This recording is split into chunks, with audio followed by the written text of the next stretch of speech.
Bueno, entonces comencemos con la tarde. Vamos a estar 2 horas aproximadamente en esta sesión. Continuaremos entonces con la primera ponencia. Esta primera ponencia está a cargo del doctor Héctor López López. El doctor Héctor López nació en Aguadas Caldas, es doctor honoris causa en Ciencias Sociales, es profesor titular emérito de la República del Perú, es investigador de la historia de la ciencia y el folclore. Trabajó como cofundador del Centro Internacional de Biotecnología Reproductiva CIBRE de la Fundación Universitaria San Martín, orientada a la investigación en el campo pecuario. El doctor López fue fundador igualmente y primer decano durante 15 años de la Facultad de Educación Abierta y a Distancia de la Fundación Universitaria San Martín. Posee más de 25 publicaciones e innumerables conferencias en Colombia y en el exterior. Es fundador y actual director del Agroparque Sabio Mutis y del Jardín Botánico de la Universidad Minuto de Dios, Uniminuto. Esto desde el año 2005.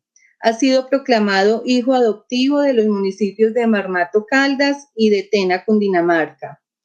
El Jardín Botánico, del cual es fundador el doctor Héctor López, forma parte de la red de los 22 jardines botánicos que existen hoy día en Colombia.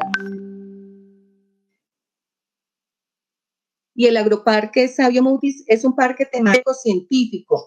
Está situado en el mismo espacio entre los municipios de Tena y La Mesa en Cundinamarca. Actualmente, el agroparque se está preparando para recibir una de las colecciones de rescate de bienes arqueológicos más importantes de Colombia. Para quienes no conocen estas últimas excavaciones, digamos, y rescates arqueológicos, pues me permito ubicarlos un poco.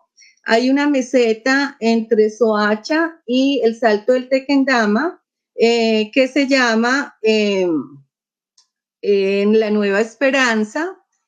En esa meseta está uno de los proyectos de energía más grandes del país y desde hace varios años varias empresas de las que van a tener allí presencia han hecho ese rescate arqueológico y se ha encontrado una aldea prehispánica con una secuencia de 2000 años hasta el encuentro, digamos, con la cultura española. Entonces, pues es muy trascendente que el último rescate que ha estado a cargo de un consorcio brasilero, donde además ha tenido un arqueólogo caldense también, a Sebastián Rivas. Muy importante entonces que estos resultados, estos últimos, vayan a estar allí en el agroparque que dirige el doctor López. La ponencia del doctor López el día de hoy se titula De las minas de Marmato al agroparque Sabio Mutis, el Marmato que yo conocí. Doctor López, bienvenido. Usted tiene la palabra en esta octava cita con la historia de Marmato. Por favor, adelante.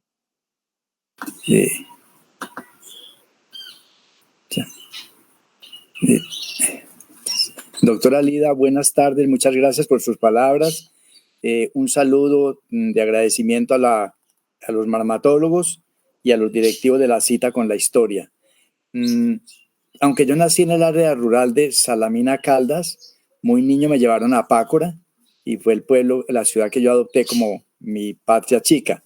De allí salí para Manizales en 1968 y encontré una ciudad culta donde se realizaban permanentes tertulias en torno a filosofía, a ciencias, a historia. Había unas figuras muy prestantes y muy visibles en todos los lugares de Manizales. Uno podía ver a Edgardo Salazar Santa Coloma hablar sobre literatura medieval y autores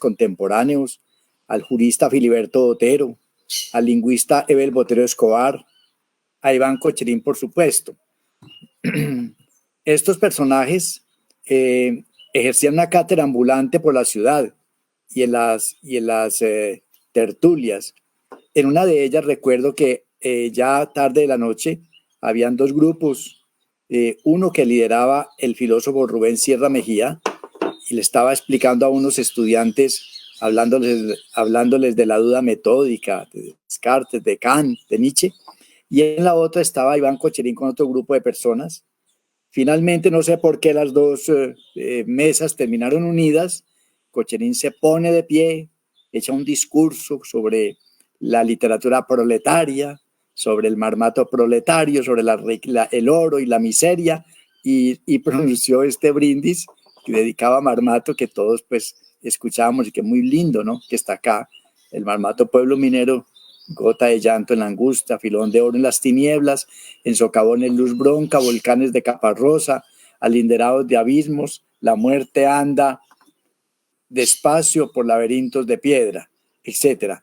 Bueno, ese fue mi encuentro con el primer marmateño, que es Cocherín.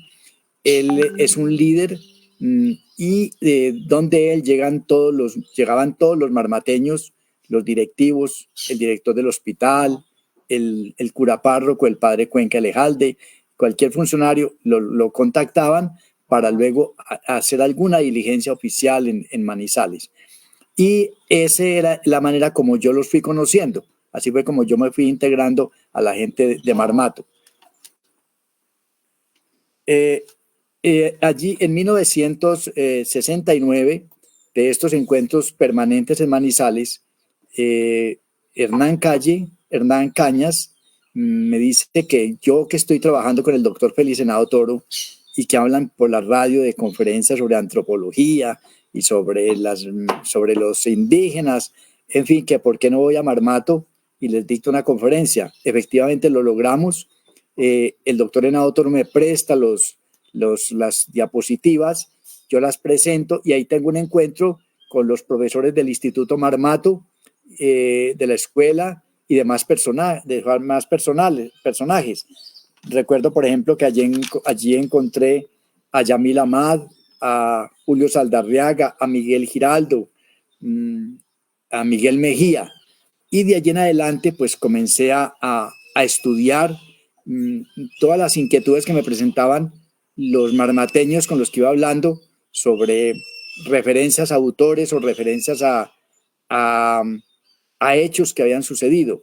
La verdad es que Cocherín, pues como líder intelectual, él tenía muchas debilidades en cuanto a las fuentes, pero esa fortaleza literaria que él tenía y la debilidad frente a las fuentes, pues se corregía con las personas que le presentaba a uno. Bien, entonces ya esta primera conferencia la reseña el corresponsal del diario La Patria en Marmato, Hernán Cañas, en la nota que ustedes están viendo allí, y ese pues fue el primer encuentro. Ahí tomé agua de cascabel, ahí me enamoré de todas sus calles, de sus gentes, de su vida, y comencé a estudiar fuertemente bajo la dirección del doctor Henao Toro, que me iba dando también señalando otras fuentes de investigación.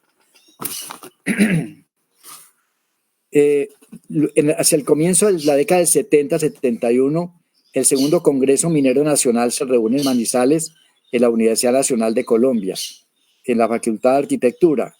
Allí había un decano que llamaba Alfonso Carvajal y el doctor Guillermo Ilman Mejía, líder político del occidente caldense, nos permitió que hiciéramos una exposición sobre Marmato.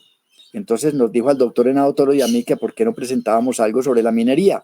Y efectivamente nos cedieron un espacio. Yo monté una exposición con la ayuda de Jorge Eliezer Zapata, que entre otras cosas Jorge Eliezer Zapata es autor de un himno a Marmato. Jorge Eliezer Zapata me presenta a Fernando Gallego, me regala unos paquetes de archivo.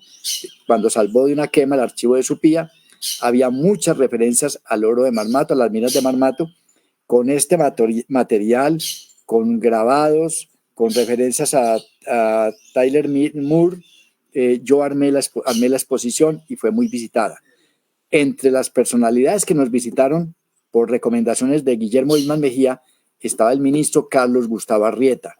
Yo hablé mucho con el ministro, pues le hablamos mientras don Simeón Saldarriaga hablaba de que había que modernizar a Marmato. Yo decía, no hay que modernizarlo, hay que conservar esos molinos, porque eso es obra de Tyler Moore, el discípulo de Humboldt, el hombre que llega a Marmato en 1829. En Ao Toro me había prestado un grabado para ponerlo allí, un libro, unos mapas también.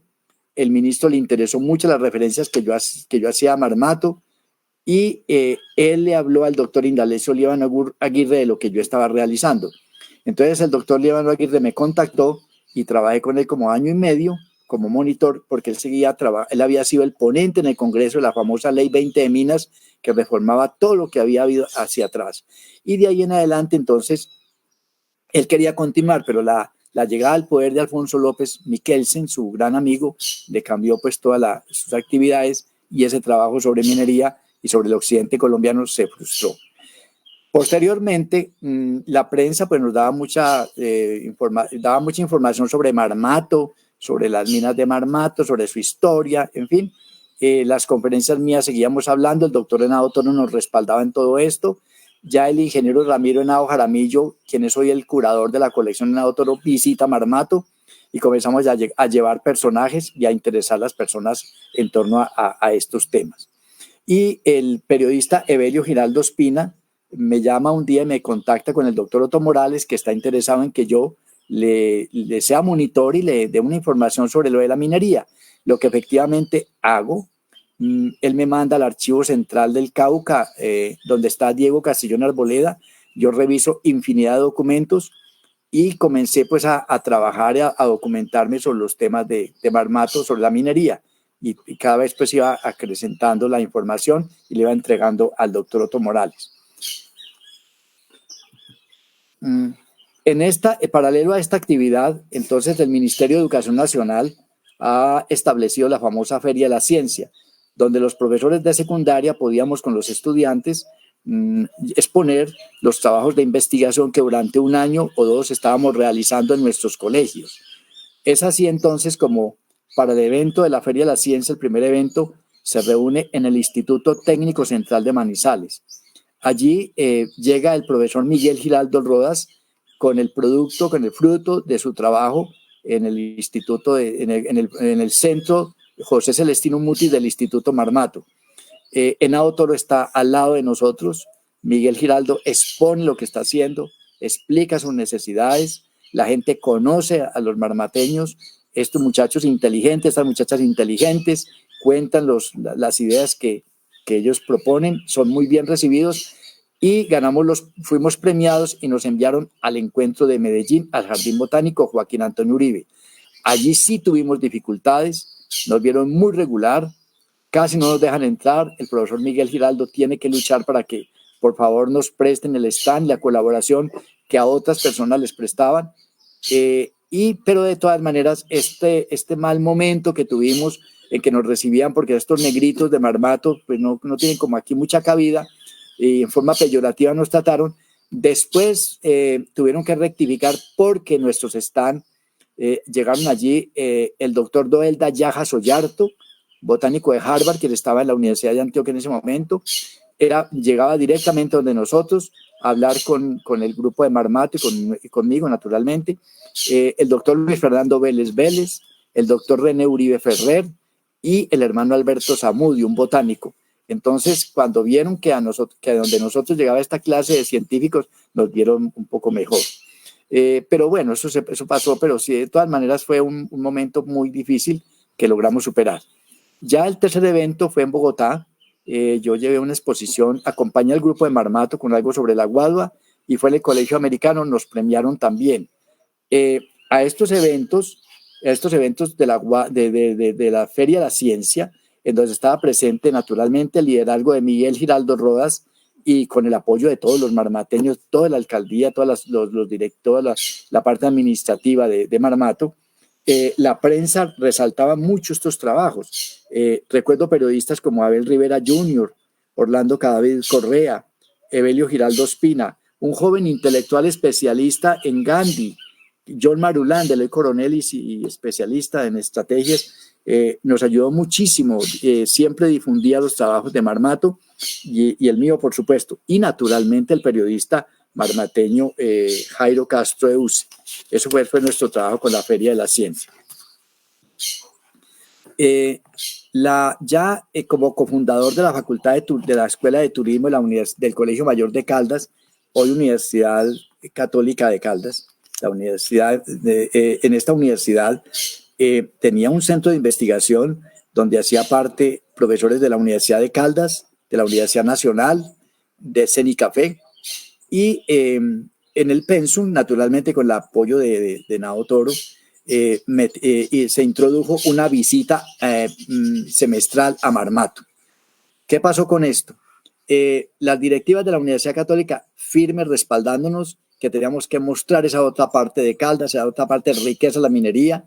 Mostrábamos permanentemente documentos y libros sobre las citas sobre Marmato, sobre la riqueza histórica de Marmato, pero no faltó quien dijera que por qué la Universidad Católica no orientaba esa escuela tan valiosa de turismo hacia el Nevado del Ruiz, que es lo que nosotros teníamos que mostrar. Bueno, entonces en un momento de esos me llamó el periodista Belio Giraldo y me preguntó, mire, que usted por qué no fomenta mejor con sus estudiantes de la Católica el Nevado del Ruiz para mostrar qué es lo que nosotros tenemos. Y yo les dije, no se les olvide que desde Marmato Dayenhar observa el Nevado del Ruiz y nos lo muestra, nos lo señala. Bueno, de todas maneras, la Católica mantuvo esa escuela. Nosotros proponíamos que se formaran guías turísticas, hoy serían intérpretes culturales y ambientales. Yo decía, deben haber unas cabalgatas por las minas, deben haber unas joyerías, deben haber también unos restaurantes, fomentar esa comida típica de Marmato, fomentar vincular la parte agrícola con la minería, y recoger todas estas tradiciones. Era lo que íbamos presentando de forma desordenada.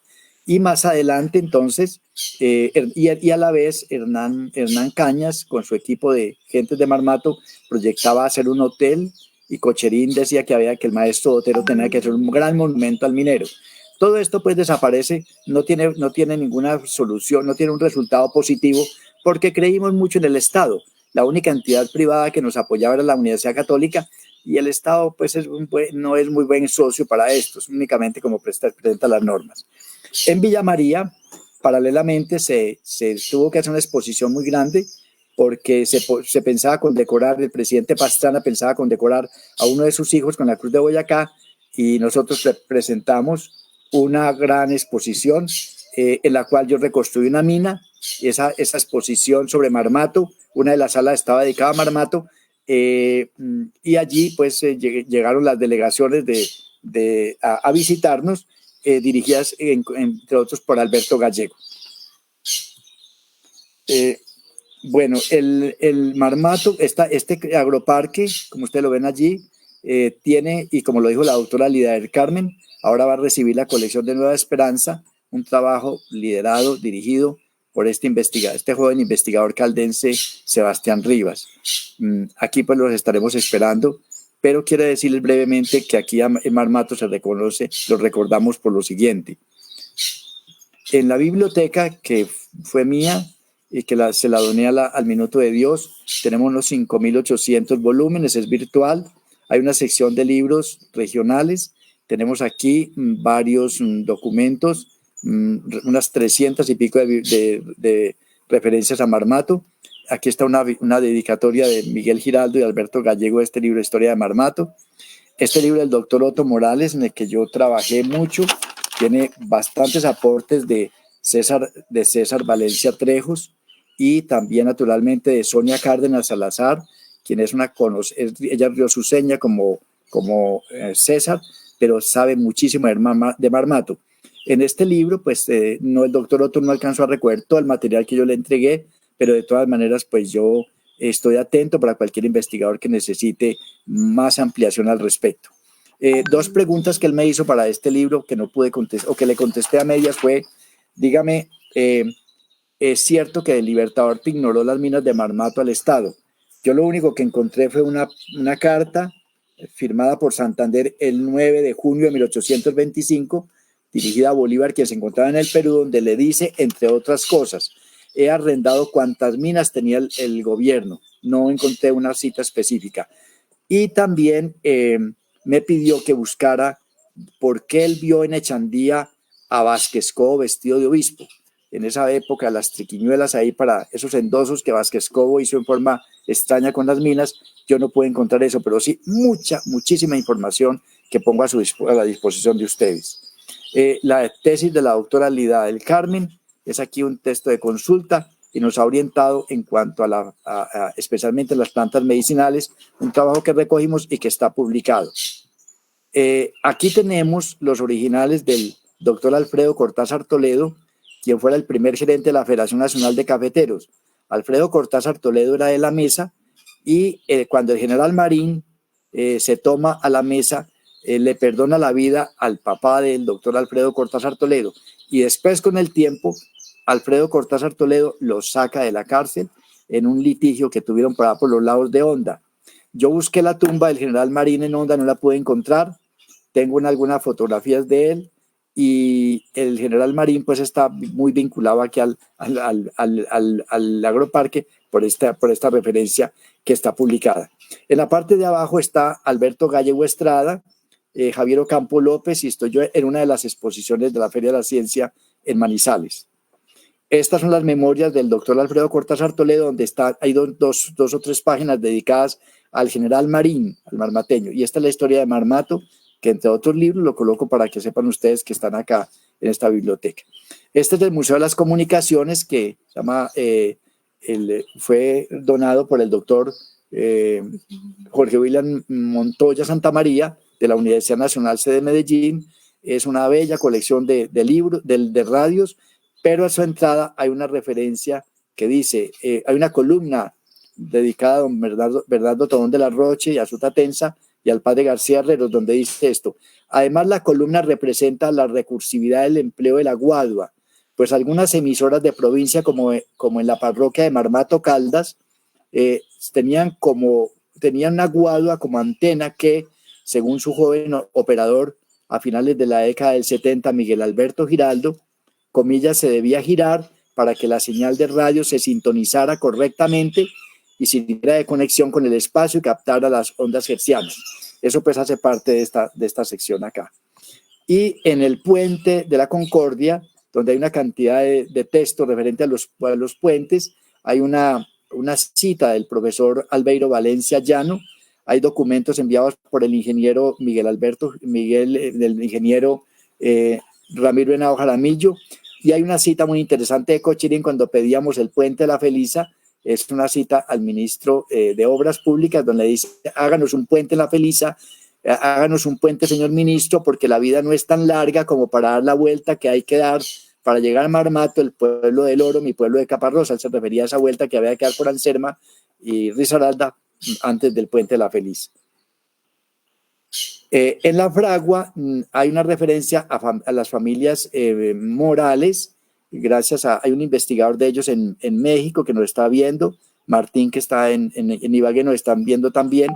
Es una familia Morales que pasa vinculada con una familia danesa que está en Marmato, y ellos salen de Antioquia, van a Marmato hacia 1860 y terminan en el Líbano, Tolima. Esta fragua entonces hace bastantes referencias y hay muchos documentos referentes a esta familia de herreros que seguramente estuvieron trabajando allí con los ingleses, ayudando en el laboreo de las minas.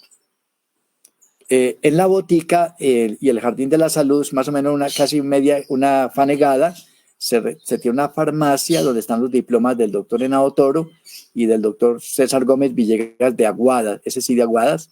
Es una botica que une la tradición del médico, la formación del médico alópata o académico con el médico empírico. Y hay un documento ya publicado sobre las plantas medicinales utilizadas por los mineros de Marmato, está lista para que la puedan leer, estamos atentos a enviarla. Y en esta área pues se hace un ejercicio largo en torno a la medicina tradicional. Esta es la Casa del Café Alfredo Cortázar Toledo y esta es una guardiola escocesa. Nos acaba de regalar la Federación Nacional de Cafeteros y tenemos un museo con información sobre el café y un área de 2 hectáreas de café donde los estudiantes vienen, tienen que hacer todo el proceso, tienen que explicar la historia del café en esta hacienda de Tena que fue los jesuitas, y ustedes saben que fue un jesuita el primero que sembró café en la desembocadura del río Meta. Esa tradición aquí en Tena viene desde 1740 más o menos. Mientras los estudiantes están en la labor de preparar el café, de conocer su historia y de unos talleres que se hacen allí, todos escuchamos el Bambuco, Pura Sangre de Café de Iván Cocherí, una coordinadora de investigaciones del parque, y con Juliet Rodríguez siempre están estas actividades y nos está pues acompañando en este recuerdo sobre Marmato. Muchas gracias a todos, es un resumen y quedo atento para cualquier inquietud que tengan al respecto.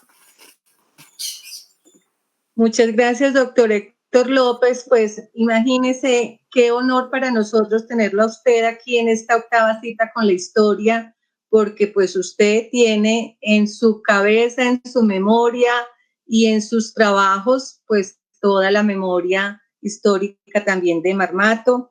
Seguramente en la sesión de diálogo, el público, quienes están en este momento, seguramente tendrán muchas preguntas para usted. Queremos realmente profundizar algunos temas y además nos dejan antojados. O sea, yo creo que cuando levanten este enclaustramiento en el que estamos, el primer sitio al que vamos a ir seguramente será al Agroparque Savio Mutis. Muchísimas gracias, doctor López. Doy entonces paso a Nicole. Nicole, como decía el doctor López, es investigadora en el Agroparque y ella siempre coloca esta canción de autor marmateño, pero que sea Nicole quien nos diga exactamente quiénes son los autores, quiénes son los de la interpretación, y tomemos esta canción como una pausa activa, pues para que tomemos un tintico, ya que nos dejan antojados allí de café.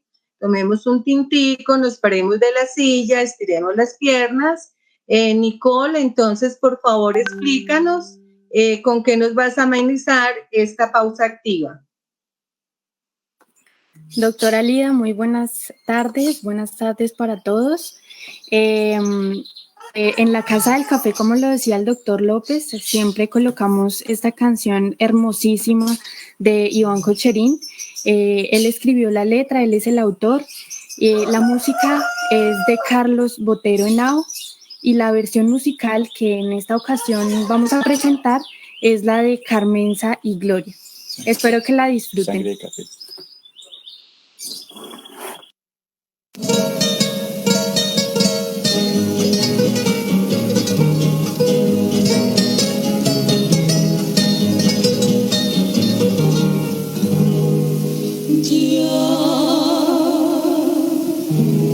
Se acabó la cosecha, la cogedora se fue, de mi alma su pena se echa, y el corazón en la brecha llora sangre de café. No oiré más su cantar, porque mi vida le graba, tampoco podré besar abajo en el cabezal su boquita de guayaba.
guayaba.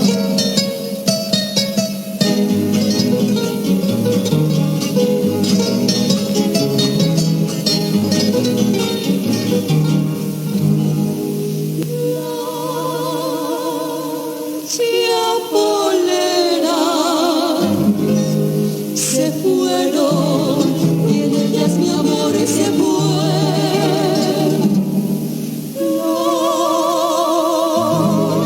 Los azulejos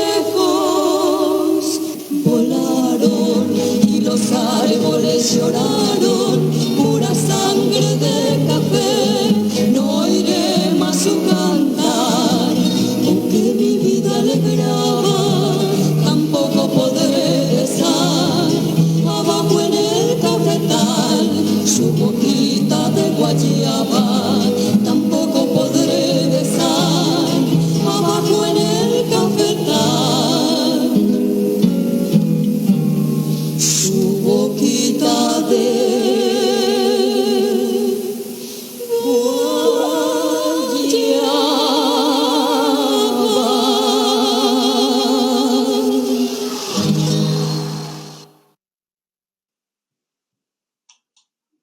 Bueno, pues muchísimas gracias, Nicole.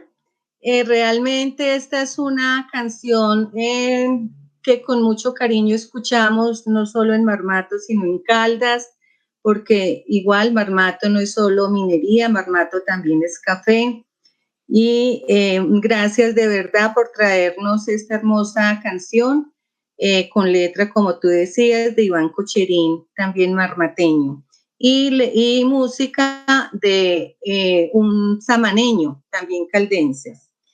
En este momento, entonces, abrimos la sesión de diálogo. La idea de esta sesión de diálogo es que podamos interactuar entre las personas que están viendo el programa, que están unidos esta tarde al programa con nuestros ponentes. Y esta sesión la va a conducir Carlos Julio González. Carlos Julio es el coordinador académico del encuentro anual de marmatólogos. Carlos Julio nos va a apoyar en esta fase. Y Carlos Julio, por favor, ingresa a esta mesa virtual.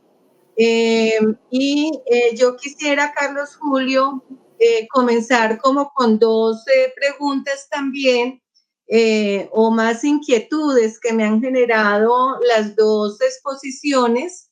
Pero antes de esto, quiero saludar, ya que los dos temas han tenido que ver con el tema de ciencia, quiero saludar en San Juan de Marmato al Club Defensor del Agua de la institución educativa Ramón Marín del Centro Poblado de San Juan de Marmato. Ellos en 1919 fueron ganadores en Expo Clubes en la primera feria del sector de agua potable y saneamiento básico, con un estudio que se llama Uso Racional del Agua y el Desarrollo de Competencias Investigativas con el aprovechamiento de la tecnología para el estudio de la variación climática. Entonces, un saludo especial a ellos, ya que están relacionados con estos temas que hemos tratado el día de hoy. Mis inquietudes, Carlos Julio, es hacia el doctor López. Pues me gustaría que nos contara un poco más sobre las indagaciones que él hizo sobre el general Ramón Marín, marmateño, de mucha recordación en la historia de Marmato. Él nos contaba allí sobre el manuscrito que hay de quien fue en algún momento su abogado. Personalmente me gustaría que nos ampliara un poco ese tema. Y al doctor José Fernando me gustaría igualmente que nos ampliara un poco más cómo fue el manejo, el comportamiento de esas epidemias del siglo XVIII y XIX en el cantón de Supía y Marmato, que nos permita realmente también como hilar con la situación que estamos teniendo hoy día, también con la pandemia en la que estamos. Carlos Julio, usted, por favor, es el conductor de esta sesión de la tarde. Ok, Lidia del Carmen, muchas gracias. Buenas tardes a todos y todas. Un saludo muy especial a Héctor López y al profesor Héctor López y al doctor José Fernando Gómez por esas, digamos, exposiciones tan interesantes que nos conectan con aspectos del marmato que no son muy conocidos, la verdad, en términos académicos. Y pues muy conmovido personalmente como investigador de la región con los datos que nos brinda el profesor Héctor López y ese centro de documentación maravilloso del que nos hizo un pequeño abrebocas casi que con la intención de antojarnos para ir a escudriñar allá aspectos, digamos, de la región. Por acá, claro, por supuesto que hay algunas intervenciones del público, no muchas, porque de todos modos hay que entender que hay un cierto desfase de tiempo entre la exposición que estamos haciendo acá y lo que sale en tiempo real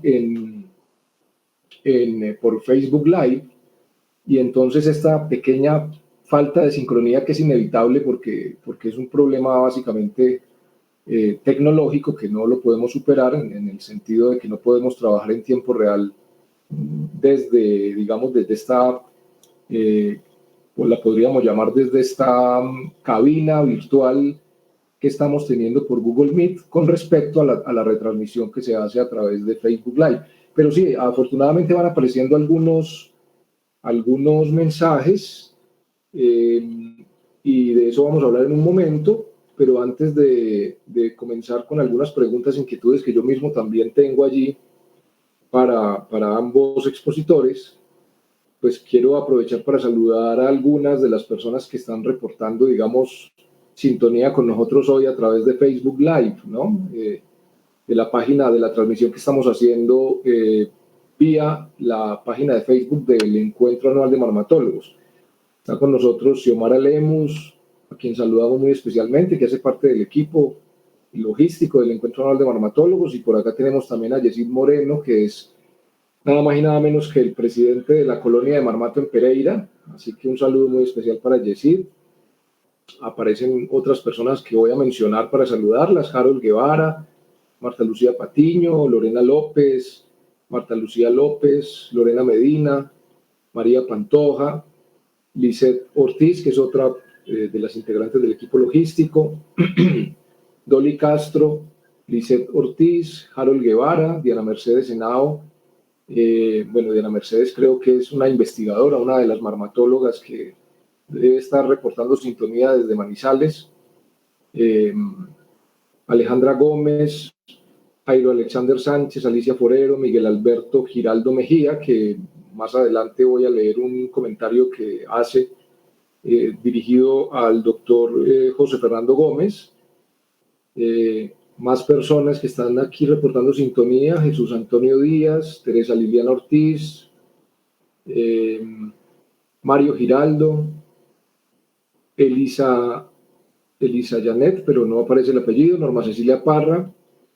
Bueno, en fin, aquí también Sandra Lorena Villegas, Gloria Murillo, Emiliano del Pozo.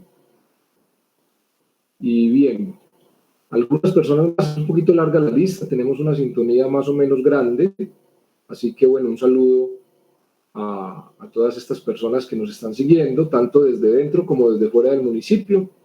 Me pareció ver también por aquí a Natalia Ortiz, a Natalia, la hermana de Custodio Ortiz, que está reportando sintonía también. Me imagino que estarán de pronto juntas doña Custodia y doña Talía, así que un abrazo muy fuerte y un saludo muy especial y un agradecimiento por estar siguiéndonos en este segundo encuentro con la historia. Bueno, les comentaba que Miguel Alberto Giraldo Mejía había hecho un comentario dirigido al doctor José Fernando Gómez. Me voy a tomar el atrevimiento de leerlo para que el doctor José Fernando comente si a bien tiene lo que le suscita este comentario. Miguel Alberto Giraldo dice: No, perdón, el comentario no es dirigido al doctor José Fernando, sino al profesor Héctor López. Discúlpenme que me confundí un poco con eso. Es dirigido al profe Héctor López. Dice lo siguiente, en su referencia a la participación de los estudiantes y profesores del Colegio de Marmato en los certámenes de las ferias regionales y nacionales de la ciencia, siempre con destacados reconocimientos, recordar que estos méritos le otorgaron a Miguel Giraldo y al profesor Deiro Castro la oportunidad de ser asesores de la Oficina de Asuntos Científicos que coordinaba el maestro Rodrigo Acevedo. Me imagino que estas son referencias que usted tendrá muy claras, profesor Héctor, así que no sé si quiere pronunciarse al respecto de lo que dice Miguel Alberto Giraldo en este momento. Así que tiene usted la palabra de nuevo, profesor Héctor. Muchas gracias. Saludos a Miguel Alberto. Claro que sí. También hubo un profesor de SUPIA, de física, que se integró mucho, lo integró el profesor Miguel Giraldo, porque es que Miguel tenía una visión amplia, muy amplia de la ciencia, de la gente, de tal manera que estuvo vinculado al trabajo de Marmato, ese profesor de SUPIA. Y en cuanto a la pregunta, sí, pero también, ¿qué más me pregunta Miguel Alberto? ¿Qué más me pregunta? ¿Qué más quieres saber? Sí, en la Oficina de Asuntos Científicos de la Gobernación de Caldas, que dirigía don Rodrigo Acevedo, prácticamente era financiada por los marmateños, inclusive le decían allá jocosamente que era la oficina de los marmateños. Los lunes, cada 15 días iba don Alberto Gallego y miraba a ver qué faltaba, porque era una oficina prácticamente sin presupuesto, únicamente la movía la emoción y la alegría y el entusiasmo y las ideas que movilizaba especialmente Miguel Giraldo Rodas, el talento de Miguel Giraldo. Y Cocherín, que trae todo el grupo de marmateños, pero entonces esa oficina de asuntos científicos de la Gobernación de Caldas nace como producto de la labor que realiza, que lidera Miguel Giraldo con la Feria de la Ciencia. Bueno, muchas gracias, profesor Héctor. No sé si me están escuchando bien y fluido en este momento. ¿Me pueden confirmar si me escuchan bien? Perfectamente. Ok, doctor José. La doctora Lida me pregunta sobre el general Marín. Le hago una síntesis muy breve. El general Marín, después de estar en la guerra de los 1000 días, se viene hacia el norte del Tolima y están las minas de oro en Frías, por los lados de Palo Cabildo. Pero así, después de la guerra de los 1000 días, él está en la mesa, se toma la mesa y hay que fusilar a un dirigente conservador, que es el papá del doctor Cortázar Toledo. Pero la población dice que es mejor que no lo fusile. Dice, yo quiero fusilarlo para escarmiento de los conservadores para que respeten la guerrilla liberal. Le dijo, no, mejor le vamos a pagar por él y déjelo libre. Así pasó las cosas. Su hijo Alfredo Cortázar no sabía esto. La verdad es que después el general Marín es demandado penalmente por un liberal abajo en La Dorada, acusado de que él y su cuadrilla de guerrilleros habían quemado ese puente. Entonces, detenido, nombra al mejor abogado del momento, que era el doctor Cortázar Toledo, y el doctor Cortázar Toledo lo saca libre. Después de la reunión, lo invita a una comida, están charlando, él dice que lástima no haber tenido una grabadora para haberle grabado todo lo que sabía el general Marín, y le dice, ¿cómo le parece que yo a usted no deberíamos estar los dos acá porque yo hice esto y esto? Le cuenta la historia y lo saca libre. Y a mí me parece muy extraño que usted me venga a mí a defender, yo siendo liberal, usted conservador, y que además sea yo perseguido en este momento por un liberal. Esa es parte de lo que hay en las memorias que me pregunta la doctora Elida del Carmen, que están publicadas y la biografía también está publicada, se puede consultar. Ese trabajo lo hicimos con Nicole Juliet. Y una última cosita sobre el general Marín. El general Marín nació por el lado del Alto de los Novios. Yo estuve por allá buscando la casa con Miguel Giraldo, que también es un dato muy interesante sobre él. Y una última cosita, van a detener en el año de 1900, están encartados con el presidente Manuel Antonio San Clemente, que está muy viejito, unas veces gobierna desde Anapoy, Manolaima, Etena, y finalmente pues está en Villeta, donde muere. Pero están encartados y dice, saquemos a San Clemente de aquí de Cundinamarca, porque si lo sacamos hacia el lado de allá, del río Magdalena, ya no es presidente de Colombia. y se van a echarlo en una jaula de madera para sacarlo de Villeta donde se encontraba.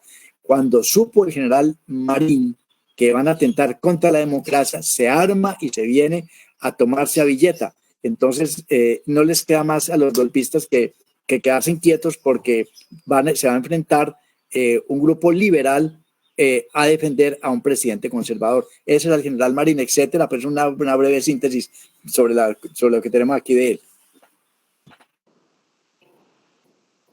Bueno, profesor Héctor López, de hecho, ahora que menciona al general Ramón Marín, quien en las minas de Frías pues, llegó a ser famoso, ¿no? Porque parece ser que no, digamos, se desempeñaba muy bien en su trabajo como jefe de minas. Creo que tenía el famoso cargo del Strauss Bosch, que era como jefe de cuadrilla, pero también siendo líder de guerrillas liberales en la época de la Guerra de los 1000 días.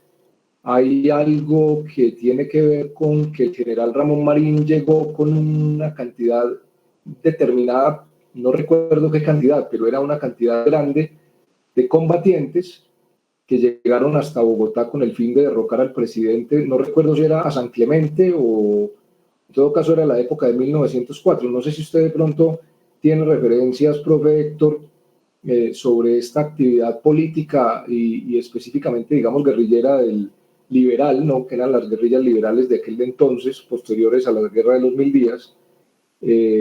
Esta actividad, digamos, bélica que comandó el general Ramón Marín y que parece ser que tuvo que ser mediada precisamente por el director de las minas de Frías, que era un inglés. No sé si usted tiene referencia a ese episodio de la historia del general Ramón Marín. Sí, sí, señor, es cierto, es cierto. Ese grupo que él traía de guerrilleros venían a derrocar a Marroquín, porque él seguía defendiendo la democracia, porque Marroquín le da un golpe de Estado al doctor San Clemente, que era de Buga, el 31 de julio de 1900. Y él se estaba muy ofendido porque estaban maltratando la democracia. Y se viene desde Frías, pasa por Honda y viene hasta Bogotá, pero ya luego entonces ya verdaderamente sobre Marroquín hay otras cosas para hablar, pues no es como lo pinta, ¿no? Sí, él consultó muchas cosas, pero de todas maneras fue golpista y eso no le gustó al general Marín. Y Carlos, sí, adelante.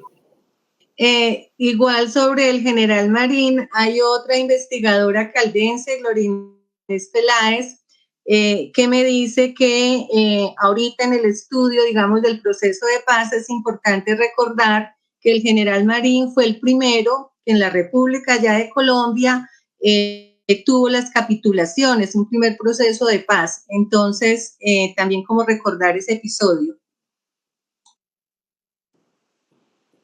Sí, por supuesto, y de hecho el general Ramón Marín, hay noticia de ese movimiento bélico que hizo hacia la capital de la República. Entonces entiendo yo que según lo que dice el profesor Héctor López era a José Manuel Marroquín, al presidente golpista José Manuel Marroquín. Hay noticias en el periódico El Tiempo de esa arremetida del general Ramón Marín que venía que desde Honda partió hacia Bogotá con un grupo de combatientes y pusieron en su momento por unos días en jaque al gobierno de la nación de aquel entonces. Es bien interesante, inclusive hay historiadores por ahí que han tratado de seguir las huellas del general Ramón Marín. En este momento me acuerdo particularmente de una historiadora de la Universidad Industrial de Santander. Su nombre es Brenda, pero no me acuerdo muy bien del apellido. La profesora Brenda estuvo en Honda algunos años haciendo una investigación de doctorado que la tituló Tras las huellas del general Ramón Marín. Esa es una buena pesquisa bibliográfica que de pronto le puede interesar muchísimo también al profesor Héctor, ya que tiene, digamos, tanto interés por este personaje histórico fascinante que además pues era marmateño de pura cepa. Bien, vamos a transmitir algunas preguntas que hay por aquí en el chat de la transmisión de este evento por Facebook Live. Aprovecho para saludar a otras personas que me van apareciendo aquí como reportando sintonía. La profesora Luz-Dali Zapata, hace muchos años no la vemos, o no la veo yo particularmente, un saludo muy especial. A Sara Gertrudis Trejos, a Ercilia Castro. Ercilia Castro allá en el llano también está reportando sintonía. Bueno, Xiomara Lemus hace una pregunta. Xiomara Lemus es parte del equipo del Encuentro Anual de Marmatólogos, es una socióloga marmateña que, digamos, está completamente vinculada con toda la producción logística de este evento y a quien saludamos muy especialmente desde aquí también. Xiomara quiere preguntarle algo al profesor Fernando Gómez, al doctor José Fernando Gómez, sobre el tema de las epidemias. Dice Xiomara que es bien sabido que durante la época que estabas refiriendo en la exposición se presentaban muertes provocadas por rayos. ¿A qué se debía que cada vez hayan sido más y de manera más frecuente? No sé si tiene información al respecto, doctor José Fernando. Sí, señor, me quedó faltando hablar un poco de eso. Quiero solo hacer dos comentarios respecto a lo que son epidemias de viruela en marmato claramente definidas y que pueden ser pesquisables, como diría alguien. Una tiene que ver del año 1857, que se presentó una fuerte epidemia de viruela junto con sarampión, y la otra está incluida en una maravillosa tesis de Gallo Vélez sobre la empresa de minas El Zancudo, y dice que en 1896 la presencia de un minero enfermo que venía procedente de las minas de Marmato con viruela obligó a que se tuviera que construir un hospital en Titiribí, construido por la empresa de minas El Zancudo.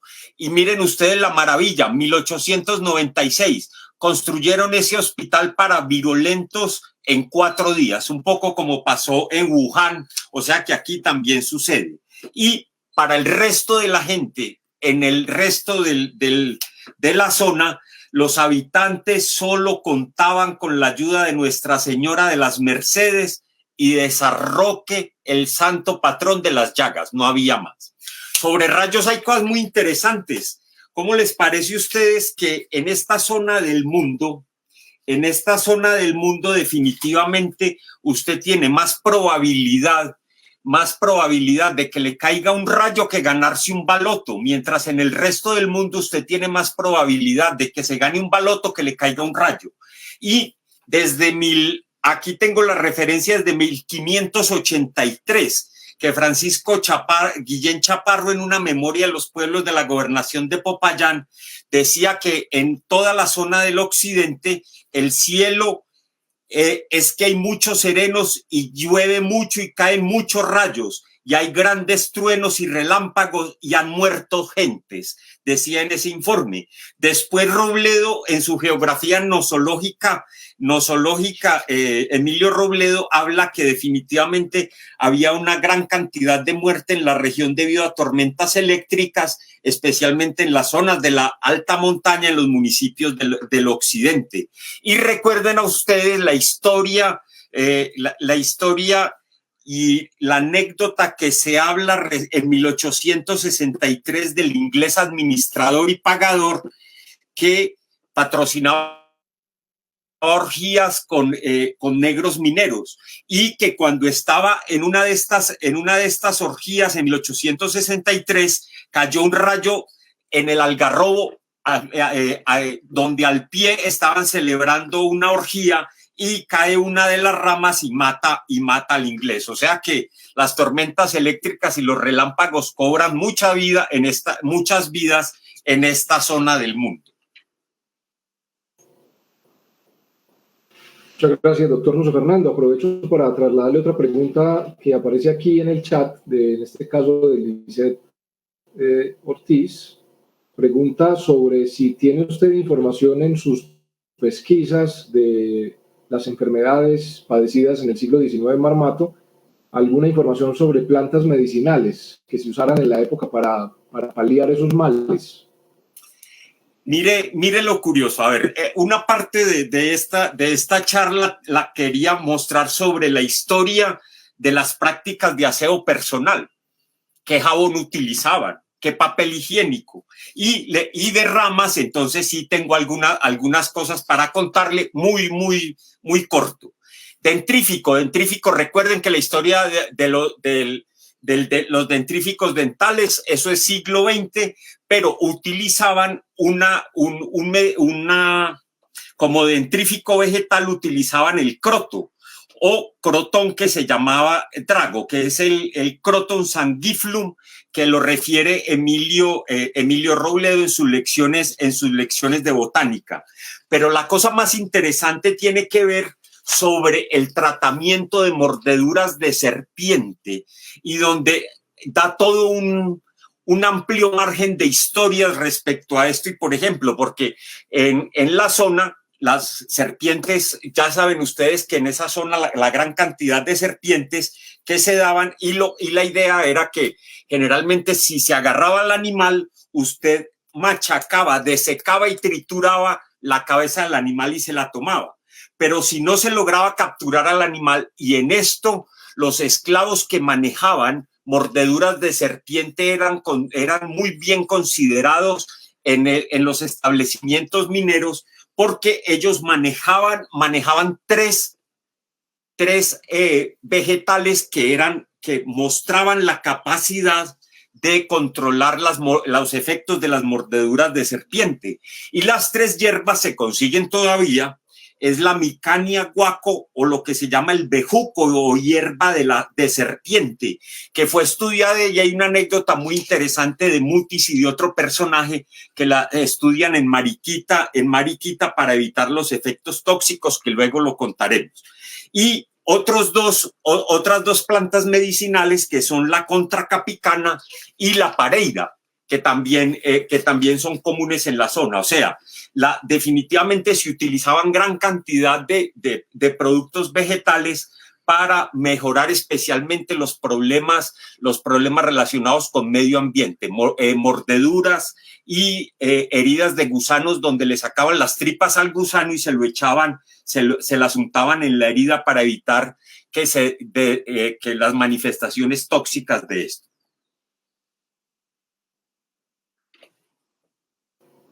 Bueno, gracias, doctor José Fernando. Aprovecho para trasladarle algunos saludos de algunas personas de Marmato que le envían saludos aquí a través del chat. Luz Dari Zapata, la profesora Luz Dari Zapata le envía saludos, así como también Sara Gertrudis Trejos también le está enviando saludos, doctor José Fernando, para que sepa. Bueno, y ya que estamos hablando de estos temas, estamos pues, digamos, conduciendo preguntas que el público le hace al doctor José Fernando.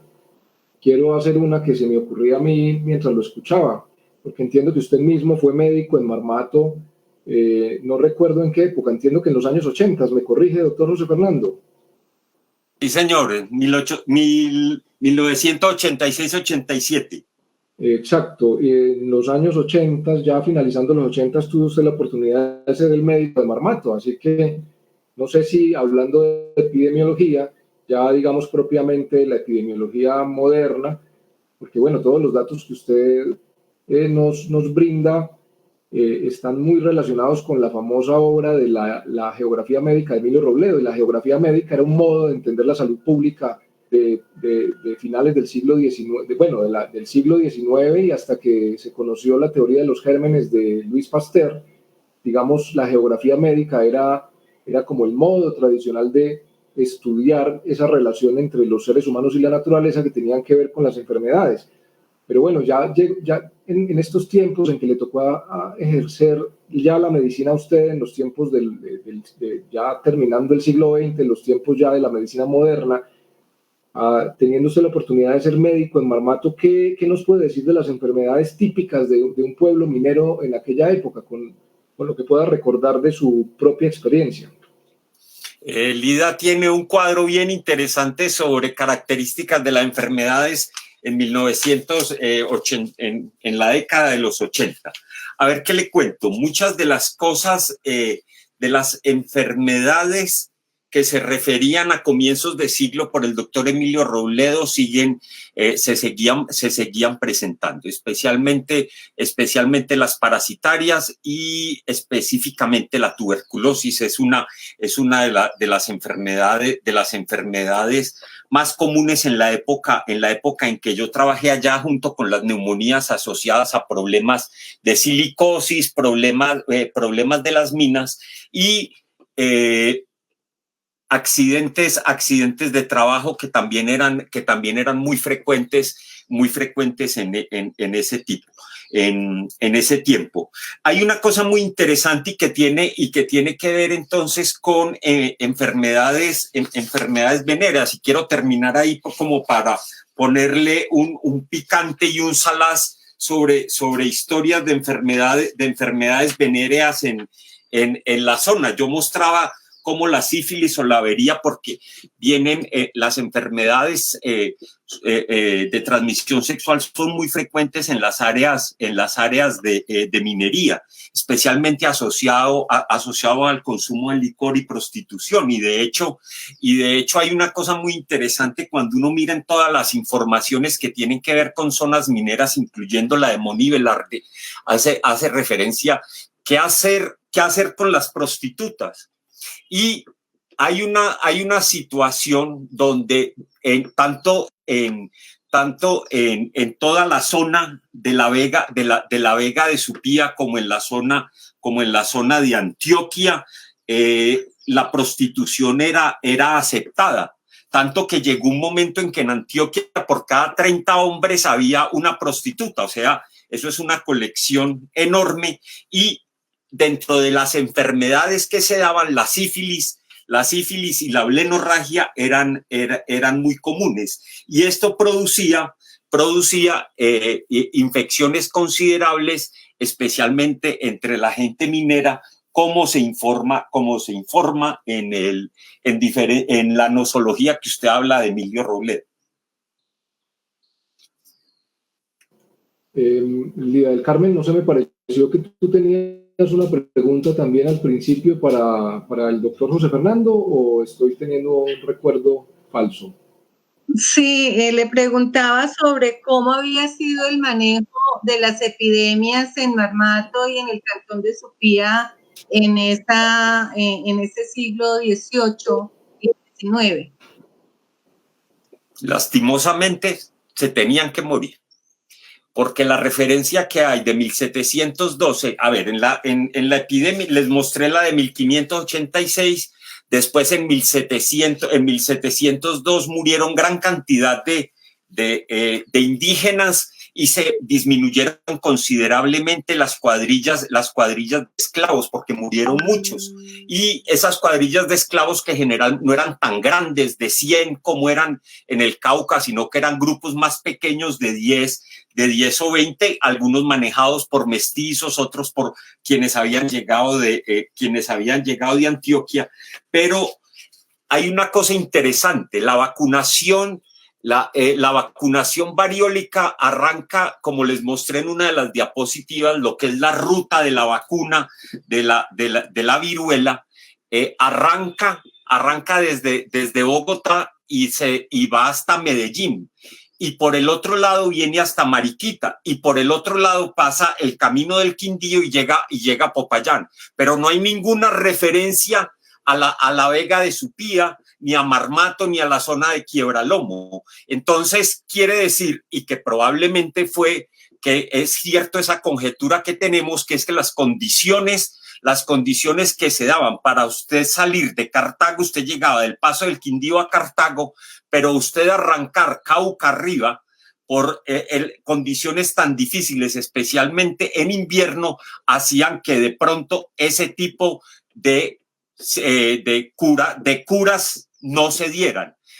Pero sin embargo, muchas de las cosas que hicieron los médicos de las compañías inglesas son meritorias en toda la zona del norte de Caldas y del occidente de Caldas, que después hablaremos sobre los grandes logros de la medicina inglesa en Marmato.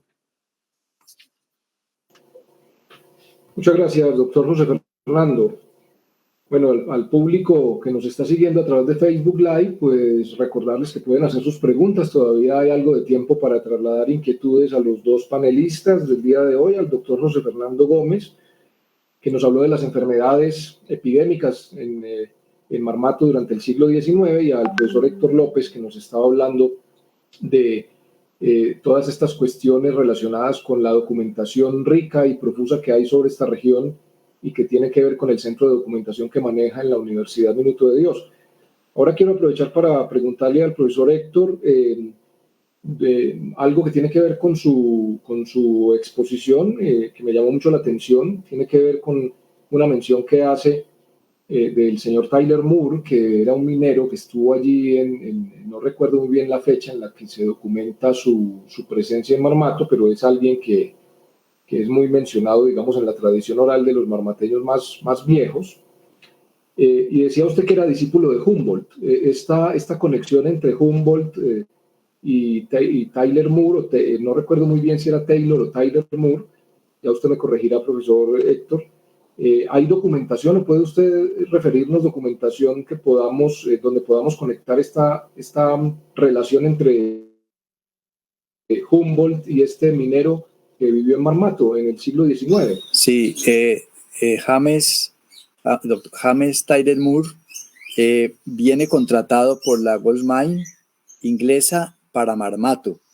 Llega en 1829 y él era inglés, había estudiado en Inglaterra y en Alemania, en Suiza, y en Alemania conoció a Humboldt y fue discípulo de Humboldt allá y fue amigo de Humboldt. Él dejó alguna correspondencia que la consultó el doctor Jorge Arias de Grey en Alemania y también encontró documentos referentes a Marmato en Alemania sobre Dagenhard. Esa información se debió a una beca que le dio la Guggenheim a Arias de Grey. Podríamos buscar confirmar eso. Es importante lo de Tyler Moore del Marmato porque él sale después de Marmato, se va a Antioquia, innova unos sistemas de molinos, luego va a Cundinamarca y entonces allí, acá trabajan unas minas por aquí en la sabana, en fin, pero esa experiencia, esa escuela la hizo allá. Entre las referencias que he encontrado, pues tenía el archivo en Autol, había un libro sobre él, pero hay un libro muy interesante de los cementerios de Bogotá.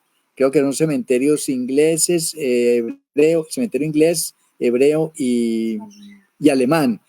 En el cementerio de los ingleses está sepultado en Bogotá, que en alguna oportunidad me habían dicho que alguien había un artículo que había leído que estaba sepultado fuera de Colombia. No, murió en Bogotá. Ahí hay datos, pero yo podría hacer un rastreo y con mucho gusto les envío sobre Tyler Moore, que es un héroe en Antioquia, ¿no?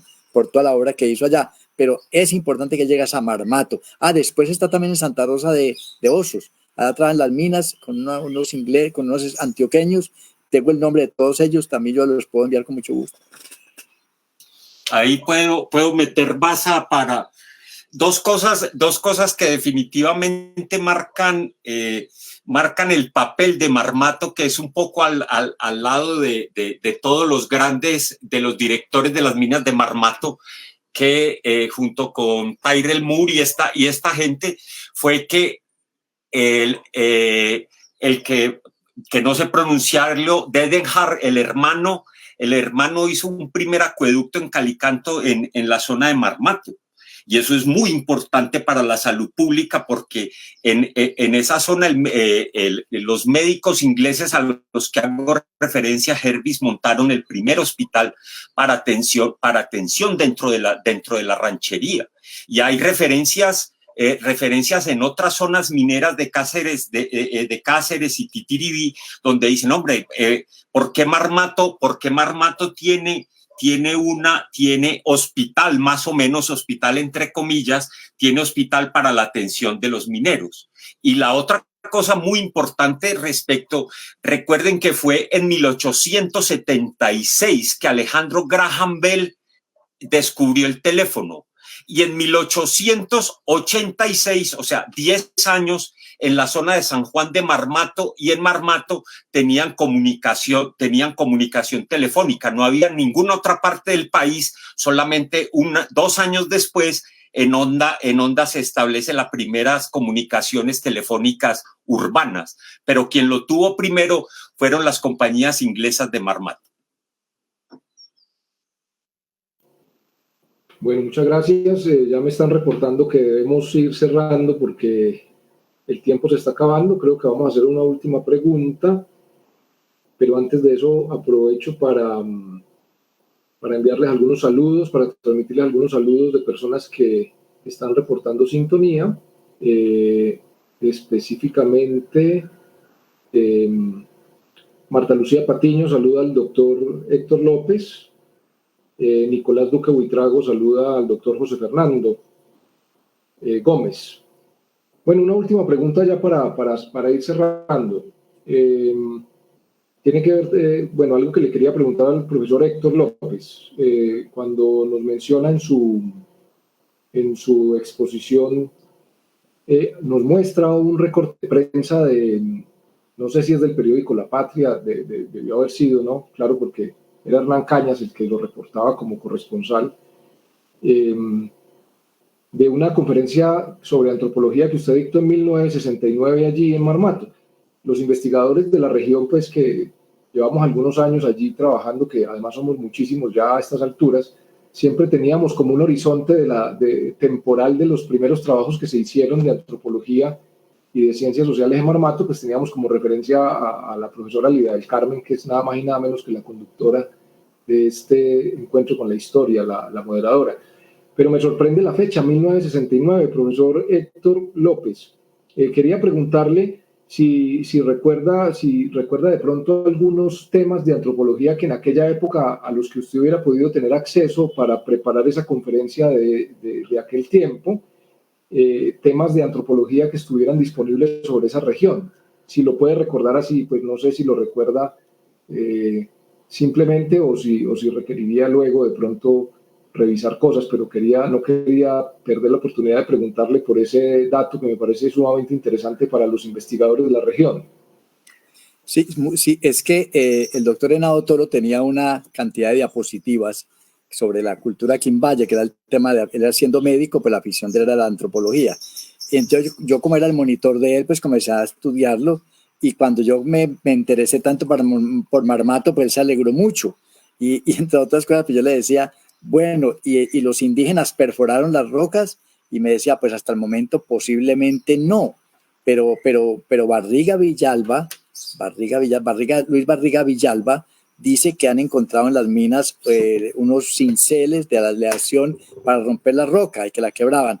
Bueno, yo más o menos, yo recuerdo que el tema fue ese, y sobre la cera perdida, yo decía, hay que hacer un taller de la cera perdida y explicar por qué. Porque las figuras que se hacen son con el proceso de la cera perdida con las abejas nativas. Y decíamos, cuando eso hablábamos de apicultura, que no se dice eso, se dice meliponicultura para las abejas sin aguijón y apicultura para las abejas con aguijón.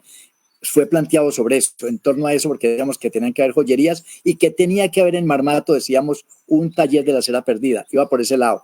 Y yo decía que el oro de Marmato, de la vega de Supía, de la región de Marmato y Supía, fue la que permitió que Robledo se enriqueciera porque encontrara esa cantidad de yacimientos arqueológicos, esa cantidad de figuras de oro que le dieron el prestigio para ir a España, presentarse y decir que había descubierto esa zona de aurífera, y esa cantidad de dinero que llevó a España, pues le mereció el título de mariscal y el título de noble con el famoso escudo color murciélago. Es más o menos por ese lado por donde iba la investigación. Decía yo, si Robledo se queda en la actual Pereira y sigue por el norte de Caldas, no hubiera encontrado tanto oro como el que encontró por el occidente. Y todo eso iba en torno a que yo decía, y el oro, la parte aurífera, pero también ¿por qué no se investiga, que los arqueólogos investiguen si también los indígenas, los indios quimbayas perforaron la roca? Bien, muchas gracias al profesor Héctor López y al doctor José Fernando Gómez por sus amplias e interesantísimas intervenciones en el día de hoy. Le doy entonces de nuevo el micrófono a la profesora Lidia del Carmen Díaz, quien va a darle finalización al encuentro con la historia. Adelante, profesora Lidia. Muchas gracias. Carlos Julio, muchísimas gracias por la conducción de este espacio, muy interesante porque nos permitió realmente profundizar en las investigaciones de nuestros dos invitados. que además pues de grandes investigadores sobre la historia de Marmato, ese compromiso que se les ve igualmente con el Marmato actual. A ellos dos muchísimas gracias, de verdad ha sido muy importante todo el conocimiento que nos han transmitido, toda la información, todo el acopio de información que nos han permitido, de verdad, muchísimas gracias. Toda esta información, toda esta historia que nos han enseñado hoy, nos lleva a consolidar en realmente esa aspiración de visibilizar a Marmato a nivel nacional como uno de los grandes aportantes a la conformación de lo que es el actual departamento de Caldas, pero sobre todo a la conformación de lo que es la nación colombiana, y estamos en mora realmente de que la nación reconozca a Marmato en toda su plenitud, en toda su importancia. Bueno, vamos cerrando entonces esta octava cita con la historia. Esta virtualidad, estos meses virtuales nos han permitido realmente muchos reencuentros, nos ha permitido recabar muchísima información. A lo largo de estos días, en la preparación de estas dos citas con la historia, nos ha llegado mucha información de marmateños, de estudiosos de Marmato, de caldenses de diferentes regiones, con información sobre Marmato que nos va a permitir realmente para el año entrante, en las nuevas citas con la historia y encuentro de marmatólogos, un gran cúmulo de información para poder tener unas buenas exposiciones igualmente. Para ir cerrando entonces, damos agradecimiento nuevamente al apoyo que nos está brindando el Ministerio de Cultura a través de su Programa Nacional de Concertación Cultural, a la Alcaldía de Marmato, especialmente al señor alcalde Carlos Jessy Castro Marín, a los funcionarios Emerson Cruz y Jaime Andrés Moreno, quienes nos brindaron en ambas citas con la historia el apoyo técnico, a los comités de trabajo del encuentro de marmatólogos, especialmente a Custodia Ortiz, a Luz Adriana Ortiz, a Lisset Guevara, a Xiomara Lemus, a Yolima Lemus, a Cristina Ortiz, a John Eduard Gómez, a Karina Mar, a Carlos Julio González. Nuevamente, de la séptima cita con la historia y de esta octava cita con la historia, nuestro gran agradecimiento, y a todas las personas que estuvieron con nosotros a través de los diferentes canales. Los estamos invitando también para que nos acompañen el próximo 8 de agosto en el evento central del encuentro de marmatólogos, que comienza a las 2 de la tarde, e igualmente para que estén atentos a toda la programación. Este encuentro de este año, que es el 10º encuentro, tiene muchísimas otras actividades, tiene talleres, tiene conversatorios, y también se va a tener una gran noche cultural. Entonces, invitarlos e invitarlas a que estén pendientes de la programación.